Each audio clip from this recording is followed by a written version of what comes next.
Հիմա ուզում եմ հատկապես անդրադառնալ ուրեմն մեր ձևով շարժման եւ ուժեղ Հայաստան ուրեմն այդ կուսակցությանը, որը ձևավորվել է ուրեմն Սամվել Կարապետյանի շրջանակներում։ Հիմա տեսեք ժողովուրդ ջան, եկեք օբյեկտիվ վերլուծենք, էլի, ես իր դեմ որևէ բան չունեմ, բայց հիմա 34 տարի նույն Սամվել Կարապետյանը շատ ընտիր հարաբերությունների մեջ էր գտնվում, բարև ձեզ առաջին միացողին։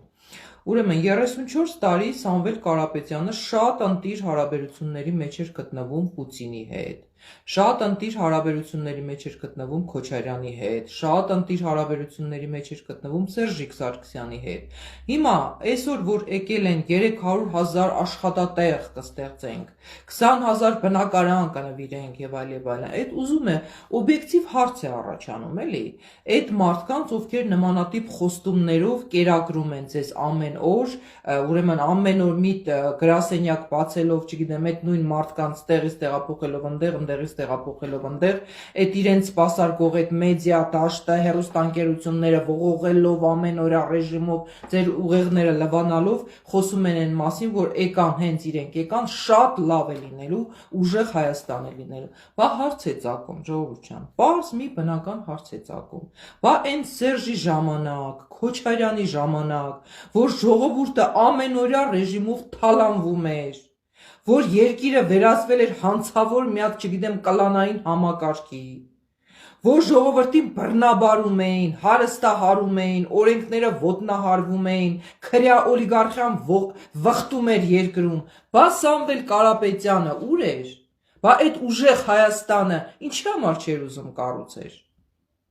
Հիմա արդեն ուժեղ Հայաստան են կառուցելու, այդպիսի բան լինում է։ Դուք տեսել եք, որ մարդը իր ողջ գիտակցական կյանքը ապրի, գնա իր բիզնեսները կառուցի, գա այս հանցավոր համակարգի պարագլուխների հետ, ուրեմն նստի, սեղան նստի, քեֆանի, ուրախություն եւ այլն, քիրվայություն անի, իր բիզնեսը զարգացնի, Պուտինի հետ այնտեղ ռուսական շահերը սպասարկի, հայկական շահերը ընդհանրապես 34 տարի չսպասարկի, մեկ է մի օր Այսպես արթնանա ու ասի վсё, ես այսուհետ պետք է ծառայեմ Հայաստանի Հանրապետությանը եւ հայ ժողովրդին։ Այդպիսի բան լինում է ժողովուրդ ջան։ Իհարկե ոչ։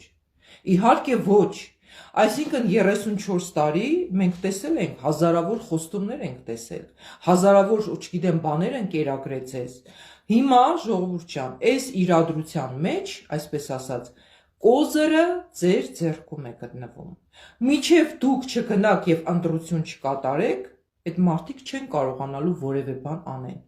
Դրա համար